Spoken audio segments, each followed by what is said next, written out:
If Theology in the Raw has blessed you or challenged you or encouraged you on some level, then I would like to invite you to consider supporting the show by visiting patreon.com/Theology in the Raw. You can support the show for as little as $5 a month and get access to various kinds of premium content like monthly Q&A podcasts, the ability to ask me questions and dialogue with other Patreon supporters.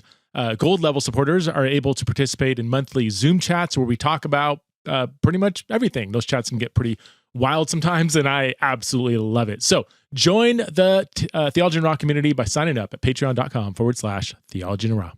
Hello, friends. Welcome back to another episode of Theology in the Raw. My guest today is the one and only Kaitlyn Schiess. Kaitlyn is a author, speaker, and a perpetual theology student. She has a THM degree from Dallas Theological Seminary and is currently a doctoral student at Duke Divinity School studying political theology. She's the author of a couple books, the Liturgy of Politics, and her most recent book is The Ballot and the Bible, How Scripture Has Been Used and Abused in American Politics and Where We Go From Here. This is kind of a free-flowing, random conversation about politics. It was a very... just that. There was no kind of like a single topic within politics that we wrestled with. We just kind of were talking about many different things related to our current political climate. So really enjoyed this conversation and excited to have Kaitlyn back to the show. So please welcome back to Theology in the Raw, the one and only Kaitlyn Schiess. Kaitlyn, thanks so much for taking time out of your busy schedule to hang out with us on Theology in the Raw. Of course. Thanks for having me. It is number 2, I think, right? I had you on, I think so. A couple of years ago. Yeah. So I don't know. Are there any other PhD students at Duke that are like writing popular books and doing a PhD, or are you the only one? I think I'm the only one. Yeah. I'm curious. Are you kind of famous there? Like, are people, I mean, you probably can't answer that, but I would imagine people sitting in class, like, dude, that's Kaitlyn. Her book's awesome. Or I don't know. It was a little weird. I'm precepting this semester. So like, all of the MDiv students have like one big lecture a week, and then they're in a small group that usually a PhD student is leading. And my group, like over half of them came in the first day and said like, oh, I was listening to you on a podcast, or like my mom has your book. Or I was like, I didn't really anticipate this part of things. It's a little weird. Yeah, no, I bet. So I do want to talk about your recent book, The Ballot and the Bible. I am curious. Can we start with this? I don't plan ahead of time. Like I purposely don't like write questions and stuff. So this literally just came to me because we were dialoguing a little bit offline. How would you describe yourself politically? Like if you're at Thanksgiving and there's like, we all hate these conversations, right? I mean, the Thanksgiving politics conversation. Like, how would you describe yourself, or maybe even how would somebody else maybe? Well, let's start with how would you describe yourself, not how somebody else would describe yourself. Republican, Democrat, right-leaning, left-leaning, non-partisan, independent. Yeah. I mean, I think somewhat left-leaning. But again, it would totally depend in comparison to who. I feel like in my kind of prior life in evangelical institutions, I felt so left-leaning. Because I felt more economically left-leaning, and even on some social issues, I felt more left-leaning. And then now that I'm in an institution where I'm more theologically conservative than probably the average student, and more politically conservative probably than the average student, I feel less left-leaning because of who I'm around. But probably if I was to take one of those online quizzes, it would probably put me like center left in terms of economics and some social issues. But I feel like I'm more conservative on social issues than I am on economic questions, which does kind of put you in a weird spot where you don't really have a great party affiliation to fit into. When you say more left, so with economic issues, would you be like a Bernie bro? Bernie. What's a female Bernie bro? Like how? Yeah. So what do you mean by left leaning economically? Yeah, like for example, I just did an interview for the Holy Post, the podcast that I do with Matt Desmond, who's a sociologist, does all this work on poverty, and he's like, look, if we just make the richest Americans pay the taxes that they're supposed to pay, we don't give as many outs, as many breaks for them, we could fully fund social services that would take virtually everyone in America out of poverty. I don't think that I have quite the optimism that some of the kind of wonky policy folks have about some of that stuff. I think there are cultural and spiritual things that make their solutions, never perfect solutions. Right. But I think I'd be a lot more in favor than that, especially in comparison to the communities that I grew up in, that were pretty big fans of capitalism, I would be a lot more in favor of what some of those might call wealth redistribution, that I think is more just us creating a more just society, not only for the sake of those who are impoverished, but honestly for the great spiritual harm that I think happens to those of us who benefit from the poverty of others. Okay. Yeah. Would you, I'm going to wander outside of my area. So if it sounds like I'm like pushing back, it's more just like trying to get clarity, or like what, would you be for something like the, welfare, or what some people might call just handouts or something, like, cause like, how do you do that and yet not incentivize like not working or something, I think would be the Republican response, or what would be the pushback to that argument, and how would you address that? Again, I'm thinking about all this in terms of this conversation that I just had with Matt Desmond, but he was talking about, the biggest problem that we have currently isn't a problem of people abusing the welfare system. It's actually a problem of not enough people using the benefits that we have already determined should be accessible to them. So I think that can be a problem on some kind of personal anecdotal level. And that's why I think I'm not a sociologist, so I'm not going to think that those are the solutions that really fix everything. But I do think we've seen historically, and even in our, contemporary context, that the problem is less people abusing the system. That's really kind of a trope or a stereotype that we get predominantly from the Reagan era. And there's some kind of racial elements of it that really play into it. Yeah, totally. The problem actually on the ground, if you look at a lot of the numbers, is that we've made the system really, in an effort to make it difficult to abuse, we've made it inaccessible to people. Like the hoops you have to jump through mean that, and I live in a pretty low income neighborhood. So I think about my neighbors, many of whom I live alone, and in the same space I live in, most of my neighbors have 5 or 6 children. They are definitely in the income bracket where they should be able to access government services to pay for the food that their kids eat. Yeah. The system is really complicated for them. Like they have to be able to take time off work to show up and wait in line and answer lots of questions and fill out lots of forms. And so that's really what we look when we look at the numbers, what the real problem is.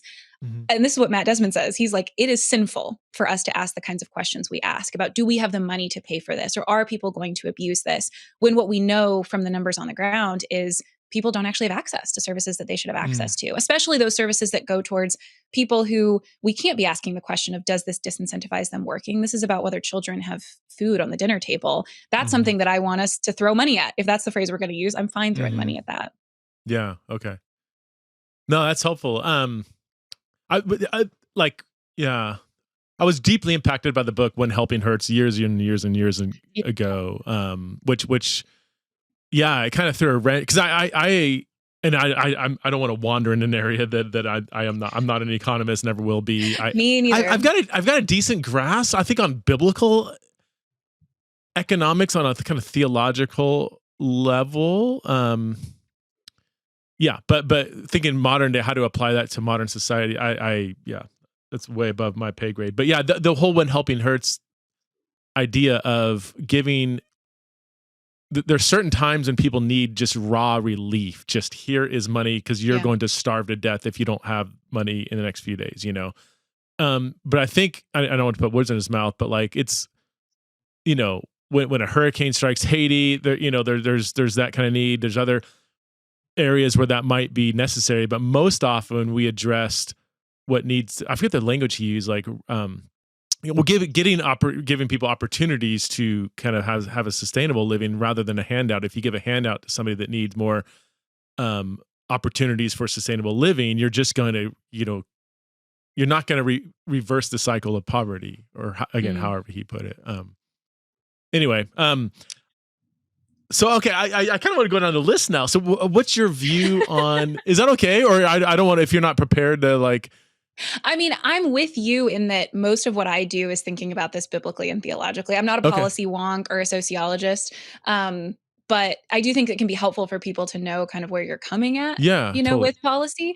But most of the time, what I'm doing is spending time in churches or in Christian schools and saying, similarly to what you just said, I'm very open to there being a variety of policy responses to these questions. I have some preferences, and some of those are rooted in what I think are false or truer stories we tell that support those policies. So part of my concern, part of how I've ended up being center left on some of these economic questions is I think we've told some really false stories about wealth and poverty in our country. But none of the work that I do is showing up to a group and saying, here are the policies that I think are the most Christian. I think that lands us really in the realm of practical reason and wisdom, and it's so contextual to the community.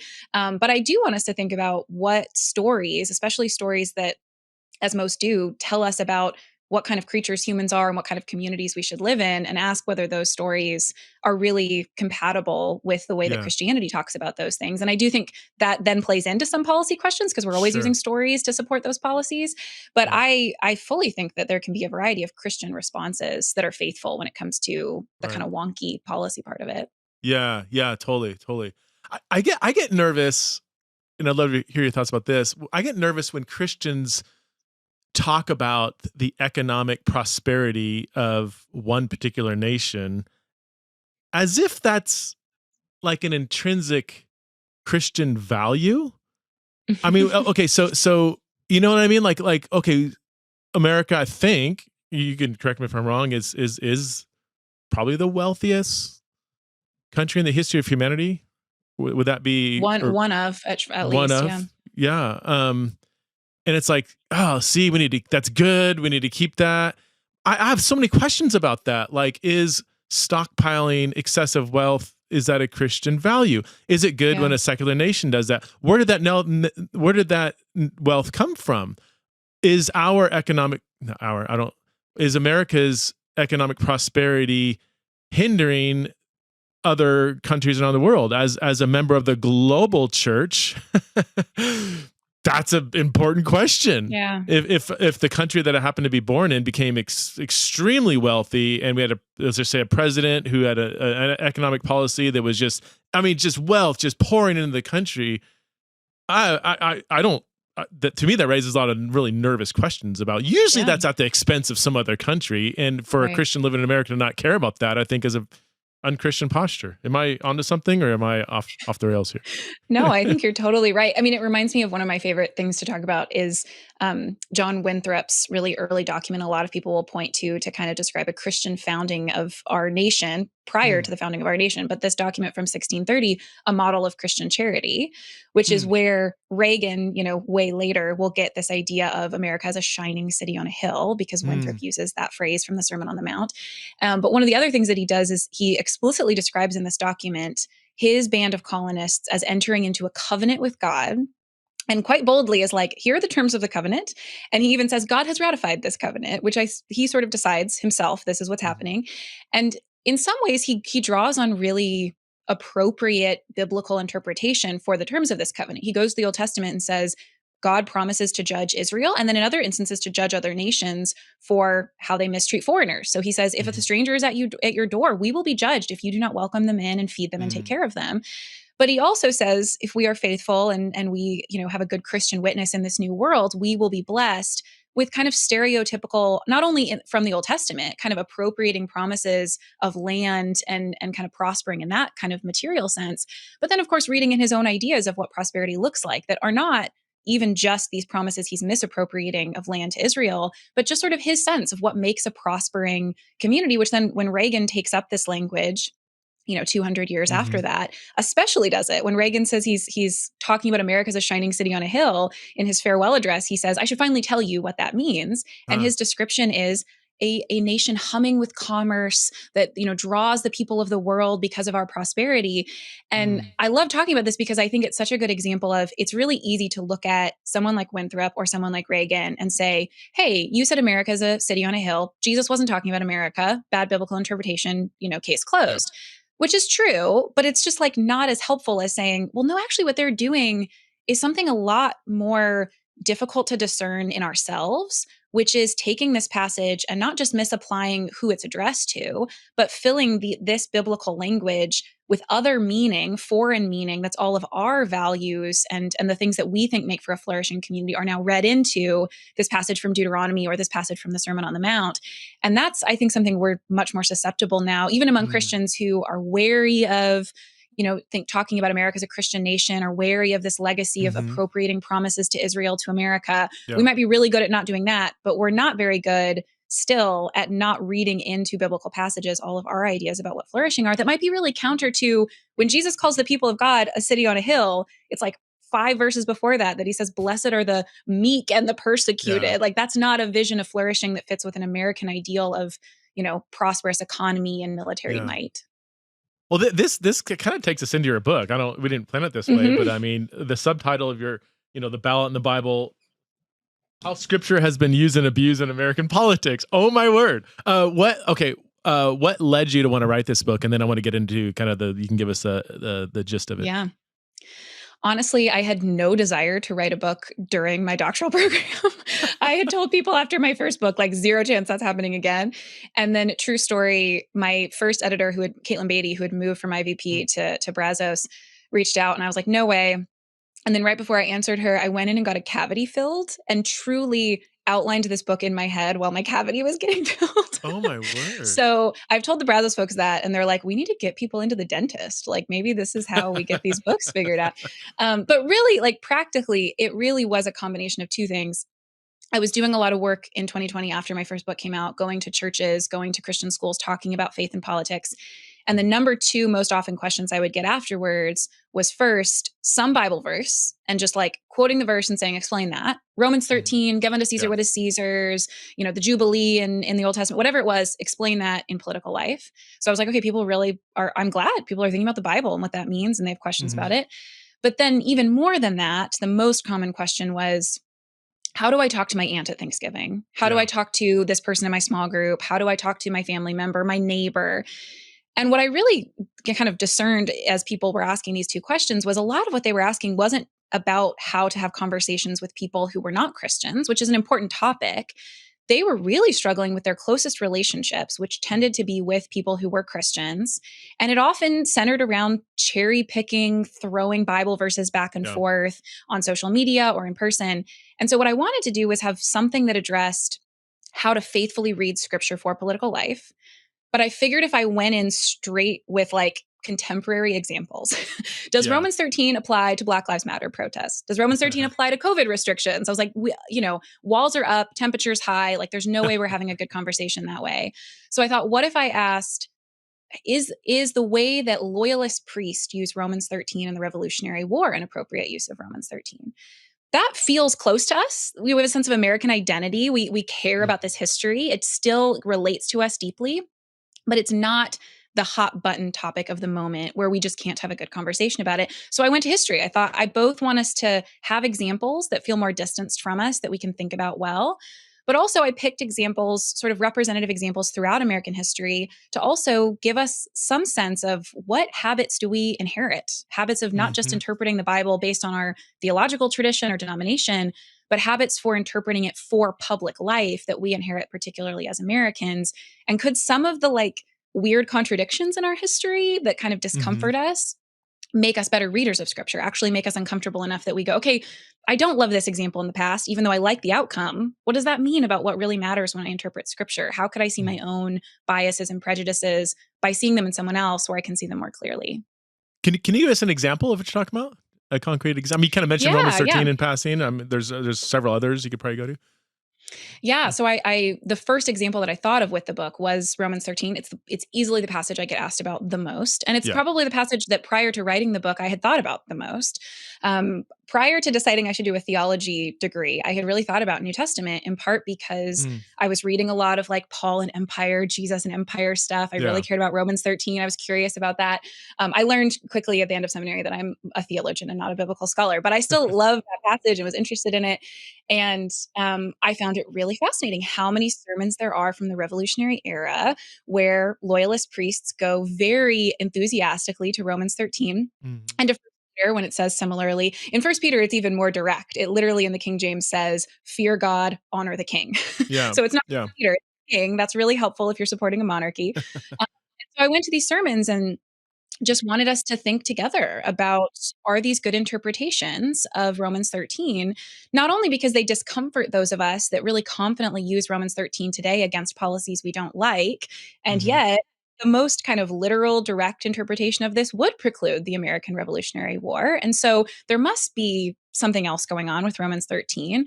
Even if the loyalists were right, it just seems like it can't be so universally used. We have questions about what makes legitimate government, under what kinds of injustice is rebellion justified. And so those sermons were helpful not only in, I think, seeing the way that the context that you were in, your own financial interests, your own political interests might shape your desire to use Romans 13, but also then kind of prompted some questions about, well, okay, what was the revolutionary kind of preachers' responses to this? What kind of interpretive moves did they do? They very often went to Old Testament stories of unjust kings. Funnily enough, they really loved Esther because they still had some sense of wanting to revere the king. That's so important. So in the story of Esther, like, well, you can say there's an unjust government that needs to be rebelled against, but you can really pin the blame on the evil underling, not so much on the king. The king's just sort of pushed along by the evil underling. So they would go to these stories and see themselves in those stories and say, what's the role of us as Daniel? What's the role of us as Esther? How can we do that in the context we're in? And so in most of these chapters, the kind of response to this history for me was not, here's the person who was wrong and here's the person who was right. Though sometimes in the case of the Civil War, we can make some pretty good judgments about who was wrong and who was right. But more than that, I wanted to say, what kind of interpretive moves are most comfortable for those people? What are they drawn to? And then asking us, are we picking and choosing which side? Do we prefer New Testament commands that are just easy cherry picking verses? Do we like narrative stories that we can play an exciting role in? Which of these are we drawn to and why? And what does that say not only about our habits of interpretation, but really, for me, foundationally, the conditions of our hearts? A lot of the book is not, here's a list of hermeneutical rules that we can discern from the history. It's, how does this convict us or challenge us? How does this lead us not just to read the Bible better, but to read ourselves better, to read the world that we're in better, to focus more on what kinds of practices and community make us the kind of people who can read this well for the moment that we're in. It's almost like the book has a psychological undertone to it. Like, what are the circumstances that sort of shape how we read certain passages? I found that fascinating because I've done a bit of work on Romans 13. It is fascinating. I mean, I'm just going to repeat what you said, but how different interpreters, how we have these lenses on when we read Romans 13. The lenses are created by our certain relationship to our current government. If you're living in, under some dictatorship, that's terrible, you're going to read Romans 13 different than if you're super patriotic and think your country's, the city on the hill or whatever. Totally. So you don't think that the revolutionaries were violating Romans 13, or do you have a strong opinion on that? I've wrestled with this question. I don't know enough to I don't know. I don't have a super strong opinion of if they were right or not. I do think that on one hand, it's helpful to look at some of the revolutionary interpretations and say, okay, some of them were just kind of cherry picking themselves. We're just going to selectively go to these Old Testament examples. Some of them really were saying, how do we harmonize, or at least how do we reconcile something like Romans 13 with Acts 5:29? We must obey God rather than human beings, and trying to do a real biblical theology of it, whether or not that biblical theology that I do think is the right kind of approach or method, whether or not that justifies rebellion under the particular political conditions they were in. I'm not sure. I'm not in that context, and I would be kind of hesitant to offer a judgment on it. But I do think it complicates the situation, especially when you consider how many of those people that said, freedom is important. They went to Galatians and are like, this is not just a spiritual truth. This is a material and a political truth. Immediately turned it into a spiritual truth when the enslaved people that they had brought to America said, actually, that freedom has material implications for us too. Yeah, totally. It's so, what there's so many. What's that? What do I think? Do you think it was justified? I don't think I have a strong opinion. So the specific question is the whole, we can do, 1 Peter 2, Romans 13, submit to governing authorities. Obviously there's there's examples of faithful Christians not doing that. And so were the revolutionaries disobeying Romans 13, or were they following one of the caveats? I don't know. I mean, because we're taking a very unique first century situation and trying to map it on a very unique 17th 18th century situation. So I don't know. I mean, because also the church was the main point of Romans 13 seems to be like, don't participate in these kind of like Jewish revolts against Rome that,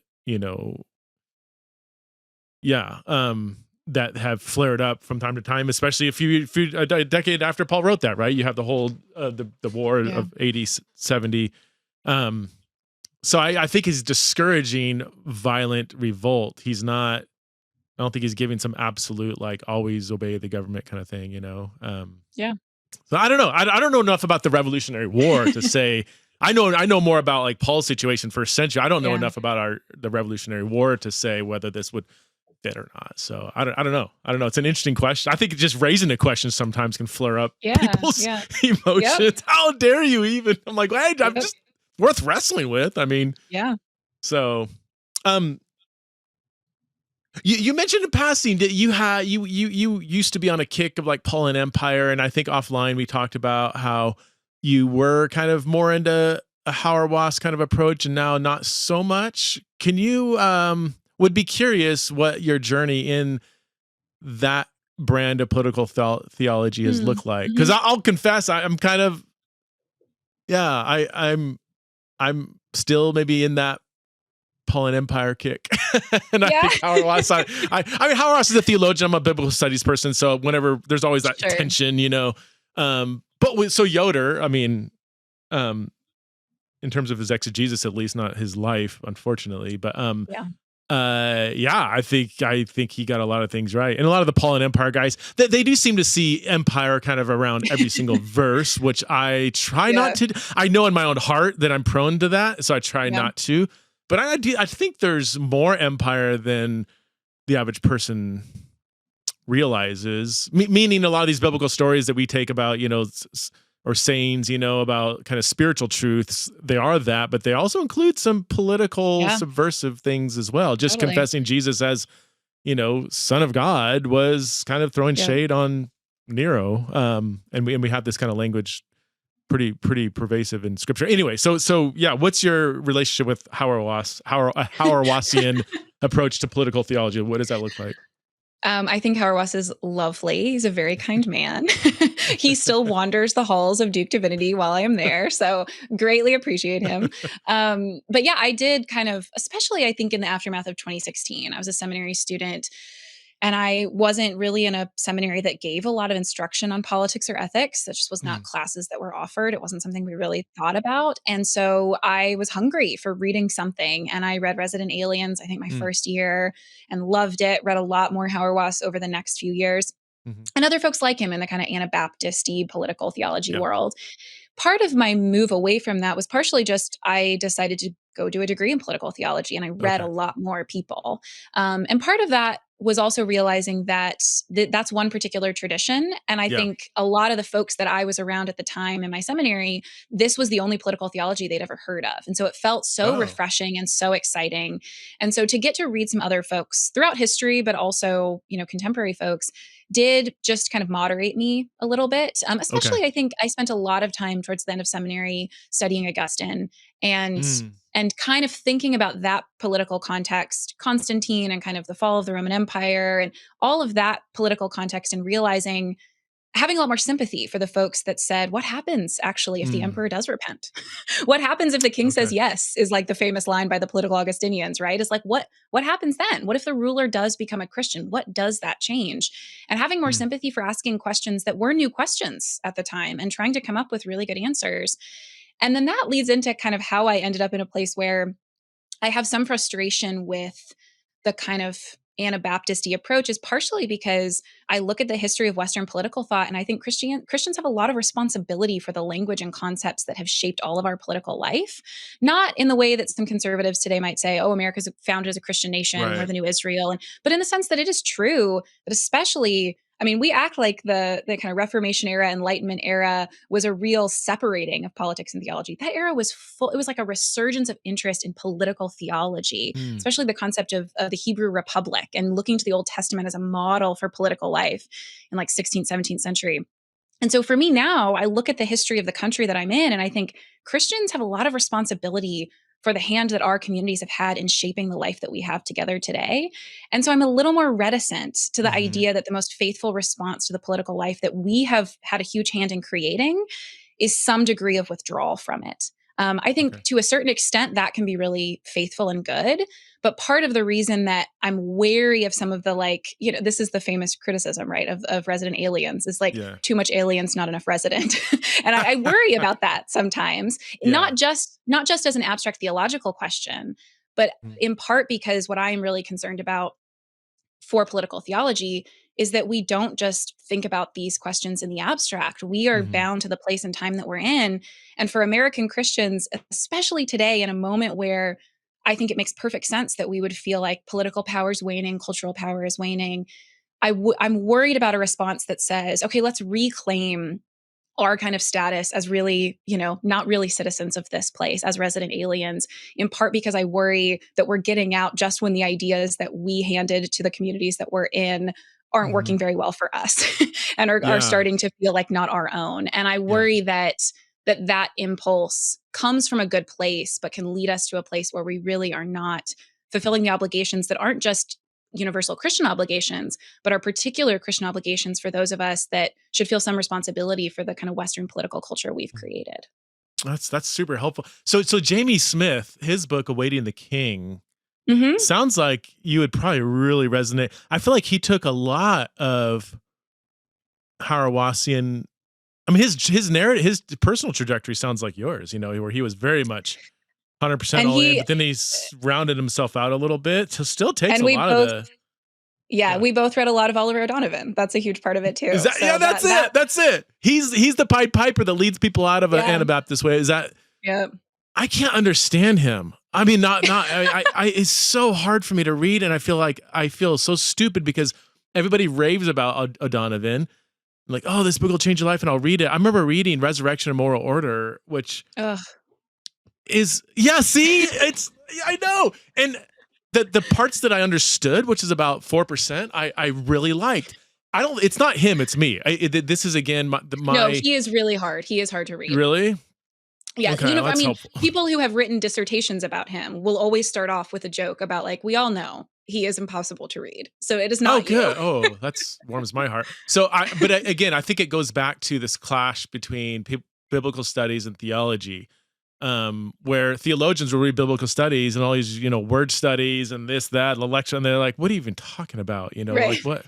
And then we read systematic theologians where it's like, you're just making stuff up. Like, you're just like asserting all this stuff and like not even reading the Bible, So I, now he reminds me a little bit more of Bart, where he does do a good exegesis too, from the parts that I remember. Anyway, what was I gonna? I was wondering as you were talking, because I just recently read Smith's book, and I was like, ooh, this is good. Like, how would I respond to some of this? I think Hauerwas, and you know better than I do. Gosh, you live in the same school as he does. I don't interpret him as much of a separatist as he sometimes get accused, although he does sometimes use language that kind of hyperbolic, brash, Hauerwas, like, whoa, but then he'll round it out a little bit. Even in Resident Aliens, he said some things and I'm like, that in of itself sounds very separatistic, but then he comes back and says, no, I'm not saying that. I'm saying we should embody, by removing ourselves from the kind of empire, we can better serve the empire as a distinct polis, however he, words it. So what would be your main point of departure or points of departure from a more Anabaptist? Is it that Christians can influence American politics, for our context, for good, and if we have that opportunity, we should take it, and if we just take the hand off the wheel, like, we're not taking advantage of positively influencing society the way we could? Is that, or how would you? I mean, yeah, I should have said earlier that part of this change too also happened in that I grew up Baptist, and in seminary, I became a Presbyterian. So there's also just like larger theological changes that come along with this. But I will say I was recently, not to name drop this, but I was in a reading group over the summer with a bunch of students, all of my advisor, Luke Brotherton. We were all reading a bunch of Augustinian political theology. Hauerwas literally does wander the halls, so he kept wandering into our meeting and talking about this stuff with us. And at one point he was talking about all these books we were reading were kind of in some way critics of him. They were all sort of saying like, no, an Augustinian account requires this really robust political life to a degree that the separatists like Milbank or Hauerwas are not that. And he, at one point, his description of the difference between him and these other folks was, they're asking the second question. What does this mean for our political life? Okay. I'm stuck on the first question. Who are we? And what do we do together internally? And when he said that, I thought it was a good description of kind of the difference between him and these other people. But what I heard was, I just don't think those are two different questions. I don't think the question, who we are as the people of God, and then the second, what he describes as the second question, what does that mean for our life in the world? I don't think those are separate questions. And so I think sometimes it's not so much an isolationist or a separatist thing, because I think you're right. Sometimes folks like him can get unfairly targeted that way, though again, sometimes it's fair, especially among some of their followers. It might not be so much a Hauerwas thing, but some of the people who pick him up definitely, I think, do that.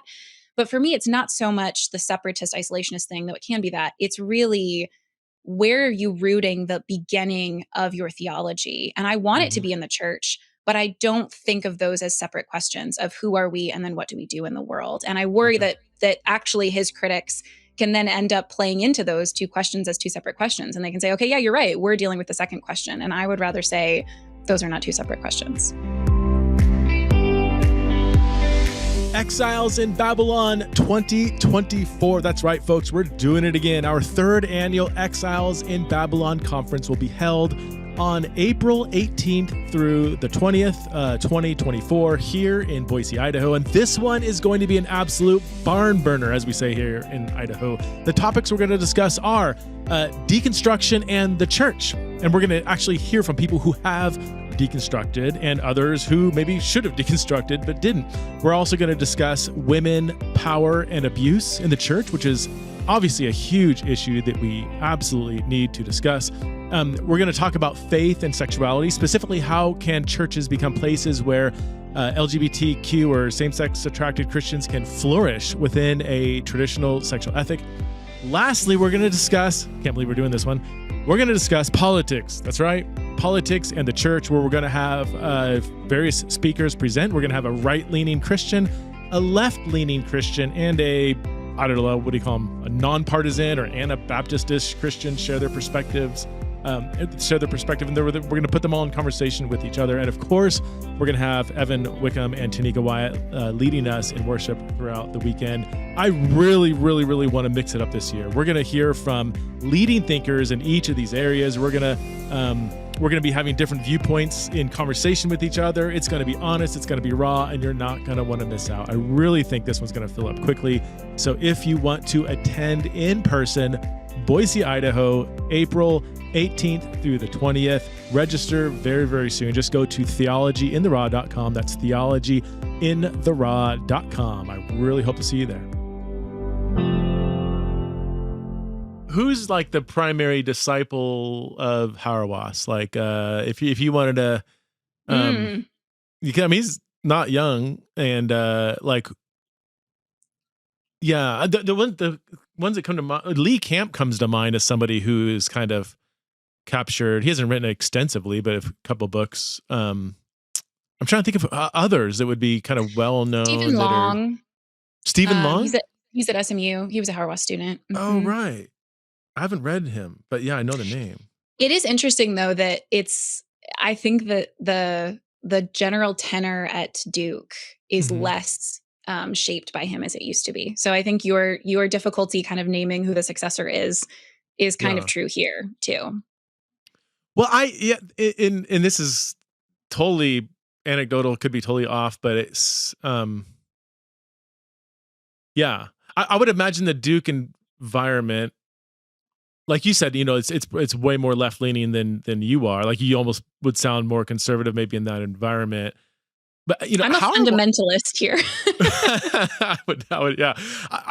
But Hauerwas, and I had him on the podcast and even asked this question, and he, I said you equally, kind of combated both left and right wing kind of political identities, where I think now it seems like now people very easy to combat the right, but I feel like it kind of falls into you combat the right with the left or on the side of the left, like if I think whoever got elected, I think Hauerwas would probably shrug his shoulders a little bit, whereas I think people now who are critical of the right would kind of freak out if a right wing president got elected. Would that be a fair characterization? I mean, I can't quite put my finger on it. Just it feels with people that seem to follow a Hauerwas critique of the right don't equally critique the left, and maybe it's a numbers thing too. Obviously, the biggest problem in the evangelical church is being in bed with the right. Just statistically speaking. Right. Personally, I think it goes both ways. It's just not as prevalent of a problem, but yeah. Yeah, I do think it's harder to do what he did today in terms of being the person that can really not fit well in any category and can critique both sides. And I should say at Duke, in the Divinity School, there are lots of fairly conservative faculty and lots of more conservative students, especially students that come from more conservative backgrounds. But the general tenor of like big Duke, Duke University, there is a kind of liberal orthodoxy that can be challenging for people in the Divinity School to figure out how to respond to, because many of them are coming from really conservative, Republican-leaning church evangelical contexts where that does seem like the concern is to critique that. But then suddenly they're in an environment where, as you just described, like suddenly it seems like, actually, no, that's maybe not the main problem here. And that it's been really good for me to be at this place, to moderate a little bit. I feel like I spent my first, 9 years of higher education, college and seminary, in exclusively conservative evangelical environments where I learned what the side was that I felt needed more critique for the place I was in. And what I worry is that sometimes, my friend Hannah Anderson said this to me once, I think it's brilliant. She said, most of the time when you go to seminary, you figure out what you think the problem in the church is. And the problem is a lot of pastors and ministry leaders spend the rest of their lives never changing their mind about what they think the problem in the church is. Whatever they thought it was in seminary is what they think it is for their entire ministry. And I feel really thankful and really just like blessed that I got to be in two very different environments, because I think it helped me be more aware that it is so contextual. Like this is what drives me crazy about the internet. We're all kind of telling each other what is the problem and how you address it. And I think for most people, it's going to be so dependent on the place that you're in, the time, the congregation, like what needs to be said at Duke by a professor in a class is not the thing that needed to be said by a professor at Dallas Seminary. And both of them could be totally faithful responses that sound like opposite things to the students they're talking to. But because of where the overemphasis is in the place they're in, that's the more faithful thing to say. Do you find that I 100% agree. And I think your educational journey is absolutely perfect for that. Being in, heavy conservative context, now a heavy, not so much, context. Do you find yourself just on a personal level, do you tend to kind of push back on the dominant perspective of your environment, or do you tend to morph into it? It sounds like you're gonna, I think it's the first one that you would, if you're in a heavy conservative environment, you're gonna say, well, wait a minute, let's see things a different way. And now maybe you're having somewhat of a different reaction. Yeah, my mom used to joke, because I went to Liberty University for my undergrad, and my mom used to joke that if they had sent me to a state school, I would have come back like a really conservative person because she felt like going to Liberty I was like, I think this is wrong. And I do think part of this is a personality thing of like, do you want to be and it's partially an academic thing, right? The people who become academics are the people who can find the little nitpicky things to criticize about everything. Yeah. But I do think, as you said, it's shaped the advice that I give to students who are applying to programs. A lot of people now will ask me about the programs they're applying to, doctoral programs, usually after seminary. And I will tell a lot of them, like, part of this is personal discernment about what you need. I can't give you a universal answer, but I way more prioritize for them diversity in the places they've been now, because it's been such a gift to me. I really think it's shaped me in positive ways. My best experience educationally was being in the United Kingdom in a at Aberdeen University, it's a pretty even, the biblical study, the religion department, it's fairly conservative. And I use that term very, very loosely. I mean, like you had Christians actually there, like, right. But a lot of denominational, oh my gosh. Sorry, I just found this in my chair. What the Oh my gosh. Oh my gosh. I was like, what is biting me? Like, sorry, people can't see. It's like some nail bracket thing that, anyway. What was I saying? Yeah, so just being in an environment where it was just, there was a lot of diversity denominationally, theologically. Yeah, and it was such I love that environment compared to any environment where it's just very much group thinkish, and I just think that can be so dangerous. I have a political question for you that me and a buddy of mine, I'm not going to name him because but he'll know, if he listens to this, he'll know who he is.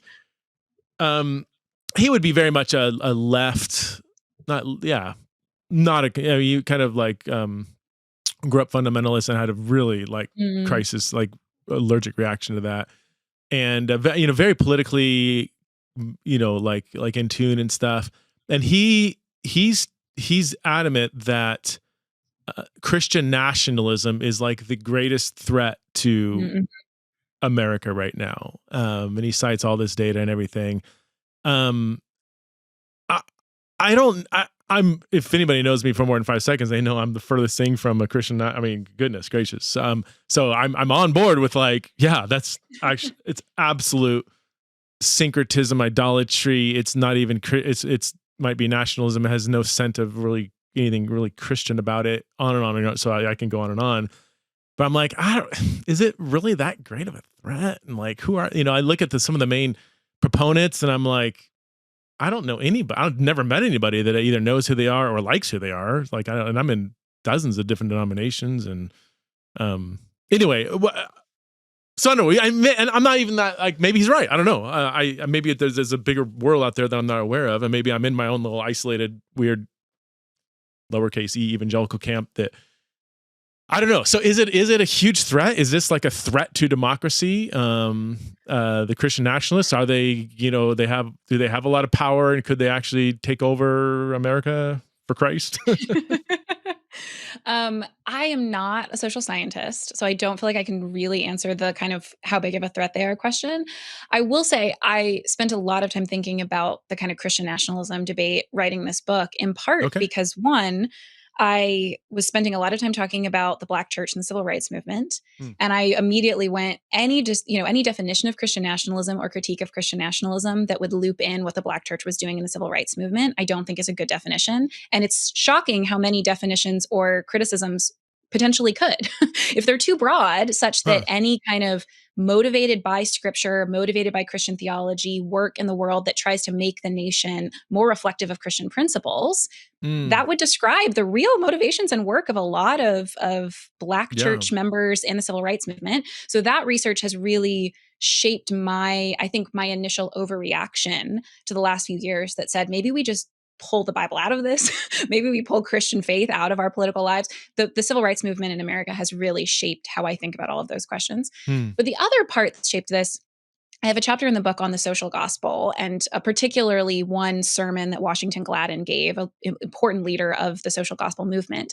And he really does come out of like the liberal Protestant tradition. He would not be considered an evangelical, but at the same time, like most of the social gospel, he was living and working prior to the fundamentalist modernist split for most of his life. And so it didn't quite have the same contours that we assume of evangelical versus mainline. But he gives this sermon to an American mission board, American mission organization, where he's preaching on this passage from Isaiah, but he spends the whole sermon talking about the need to Christianize the nation. How in the Old Testament, the main kind of subject is not the church, it's the nation. And so we should think in terms of the nation. And he has all these sort of ridiculous things where he talks about our greatest missionaries have been folks like Woodrow Wilson, like all these political leaders. And there's parts of that sermon that are fully worthy of critique.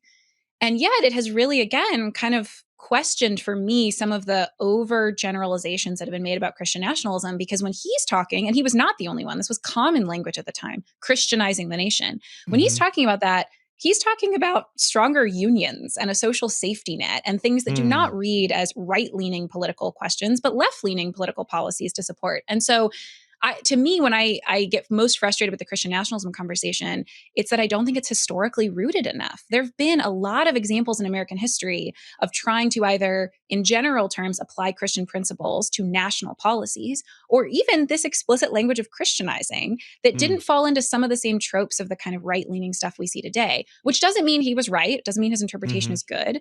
But I do think it forces us to be more specific with what we mean. I don't think what we mean is just applying Christian principles to American political life, but also then to ask, what were the failures of something like the social gospel movement? It wasn't that they tried to do something politically. I don't think that was their failure. I think they saw something really true about the social implications of the gospel and the message of the prophets. Part of the problem was they were overly confident that they were the ones that were going to kind of enact kingdom on earth. And they missed how paternalistic they were, how often racist and sexist they were.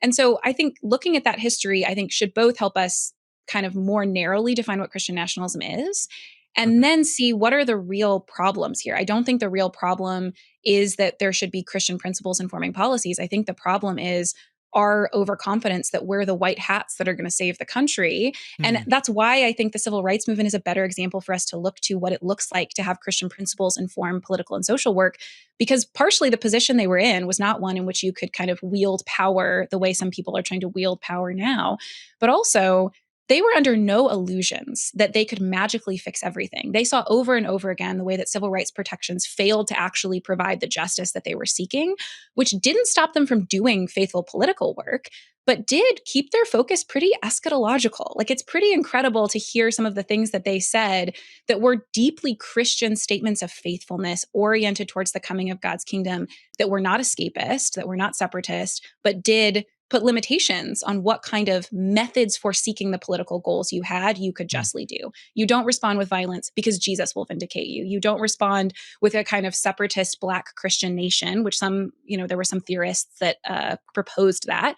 That didn't feel like an appropriate political posture for many people in the church, in part because they were like, we're awaiting the New Jerusalem. We are not creating it. So that's a way long, complicated answer to not even the question that you asked. But I think history is really important. This is so helpful, actually. I mean, I do think the definition is super important because, like, as you said, I have not entered that conversation. To me, like the real kind of hardcore Christian, the William Wolfs, the Charlie Kirk, that crowd, like, to me, that's so far outside of my orbit of the brand of Christianity that I find interesting that I just don't even have an interest in that. So if that's what you mean by Christian nationalists, I don't know, but like applying Christian principles as you see them to national policy, that then anybody involved, any Christian who cares about politics, so apart from the Anabaptists, let's say, and the Mennonites, everybody's kind of a Christian nationalist in that sense, right? If you use a definition that broadly, if you're like, Trump is the worst thing ever and Biden, not the best candidate, but hey, he's better than Trump, and why do you think he's better? Well, what's going to come out of your mouth as a Christian is going to be, right, well, he cares more for the poor. He's, whatever. You're going to start stating policies that reflect your version of Christianity, if I could put it like that. So yeah, okay. So it seems like the problem people have with Christian nationalism isn't the underlying principle of applying Christian principles to the nation. It's the kind of principles that a certain group is trying to apply. Making it illegal to be gay. Somebody told me that some Christian nationalists would say, or just all the kind of far right wing stuff that I find toxic. So let me be more specific then. In your opinion, if you don't have a strong one, that's fine. The kind of Charlie Kirks, the Doug Wilson, the William Wolfs, these kind of voices, do you find them to be a major threat to democracy in America? I mean, again, I don't know good numbers in terms of who they're influencing or what kind of power is building underneath the things that they are saying. And I do think that they concern me politically. I think there's some real damage that can be done, not only kind of on a national policy level, but what concerns me is often the people who consume a lot of that media and show up to a city council meeting or a school board meeting in their local community, and not only really kind of can threaten the stability of the community that they're in, but in those local communities where I think real political work is happening that can be really fruitful, the basis of all of that is relationship. And so if someone comes in and they have been consuming a lot of media that teaches them to treat the other people in their community as irredeemable, evil people, then that's what concerns me when it comes to a threat to democracy. I can't I'm not a political scientist. I can't make predictions about what happens on a national level, but I know enough about local political situations in my community and in communities of people I love who say this is undermining the trust that our neighbors have with each other, or the ability we have to have a reasonable conversation about things that we should be able to disagree but still work together on when it comes to, are we, feeding the poorest people in our communities? Do we have accessible public schools for impoverished kids? Do we have questions that we might disagree on, big national questions, but we should be able to work together to solve these things. And that stuff is filtering down in a way that makes those relationships that are necessary to do that work a lot more challenging. And that concerns me. So the social impact of their rhetoric, their approach could be way more concerning than maybe how many voices would be characterized as a Christian nationalist, or how many books they're selling. That's the thing. Whenever I see, again, I don't even know I just know the name William Wolfe, and he wrote a book defending Christian nationalism. I haven't read it, so I don't, whatever. But whenever I see him, which I spend such little time on X or Twitter or whatever anymore, but whenever I did, it's whenever he'd open his mouth, it's he has 10,000 people mocking him and critiquing him and stuff. I'm where's his follower? Where are his fans? All I know is all the people that think he's just so ridiculous. It's almost is this a bot? Is this a real account? Look at the stupid stuff he says. Or somebody sent me a tweet from Charlie Kirk, I think, where he was defending colonialism, that colonialism is good for the world. I'm is that a real, to me, it's so stupid that it's I kind of yawn, do we even need to respond to this? But again, my buddy that I'm thinking of, he's absolutely we do. Cause this is, tons of pastors are actually believing it and following it and stuff. So I don't. And I think part of the problem, though, too, is that people like you and me who read a bunch of books and spend at least some time on Twitter see this stuff and think, okay, we have to decide, do we spend time kind of intellectually, rationally responding to all of this? I think the problem is that it's not just people like you and me. It's the pastor who went to seminary, who likes reading books and is upset about this William Wolfe book and spends a bunch of time constructing an intellectual response to it. When the effect that the folks like him are having in our churches, I don't think is churning out a bunch of people who have this really complicated political theology of Christian nationalism. They're impacting people who now are really afraid of immigrants in their community, or who are really anxious about the direction the country is going. They're not really consuming. I have the book, I haven't read all of it, but it's a pretty big book.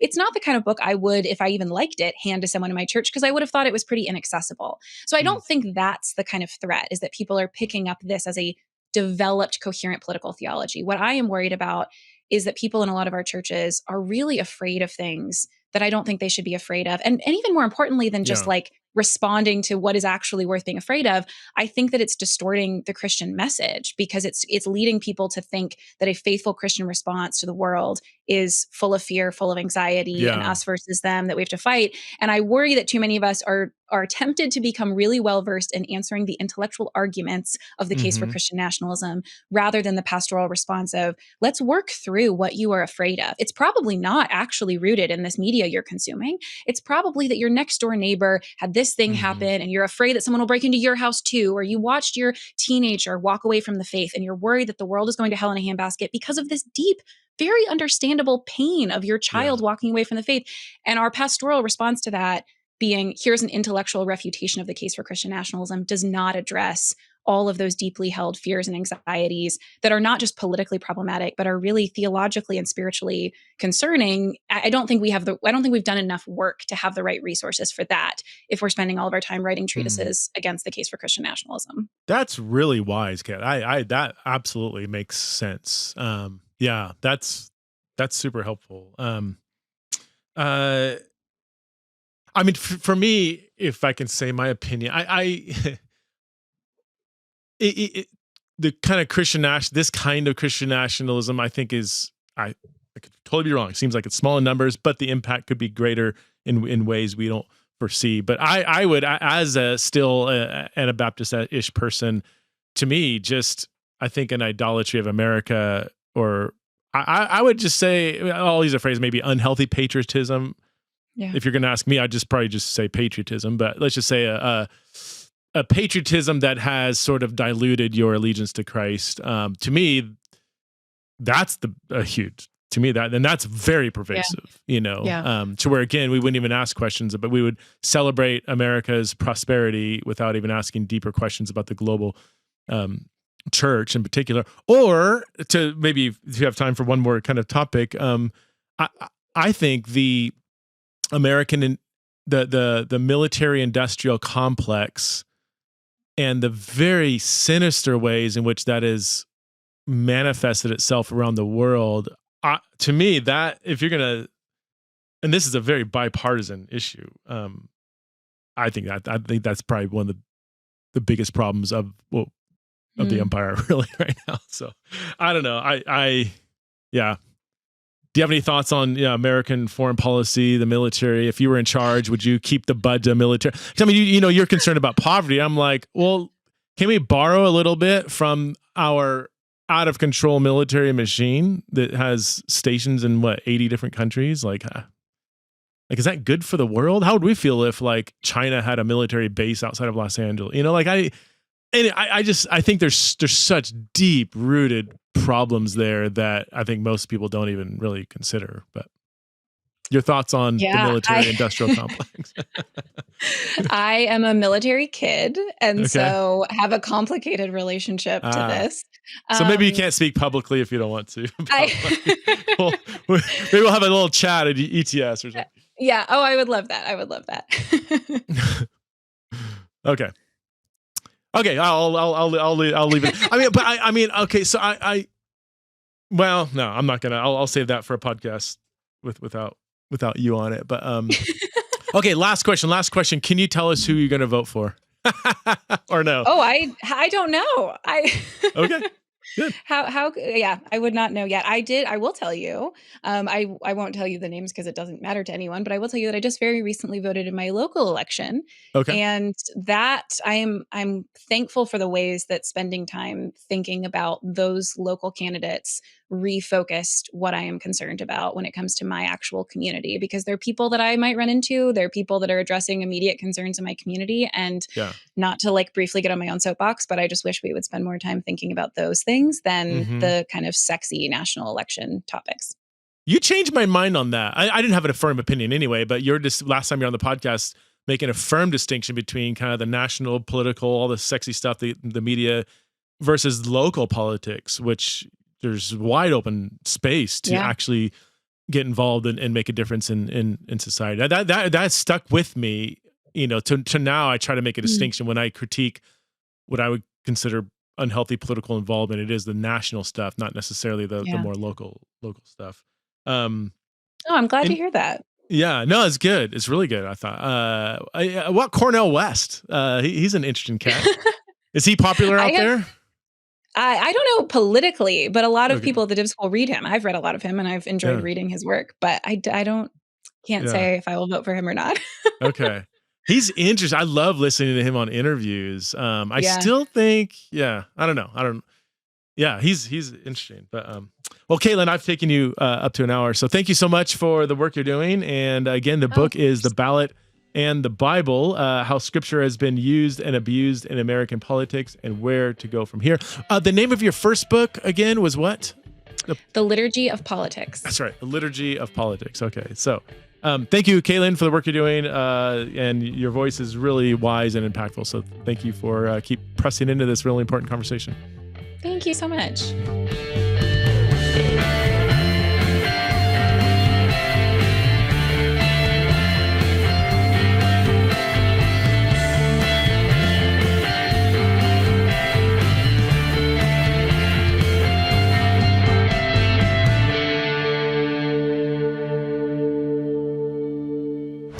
This show is part of the Converge Podcast Network.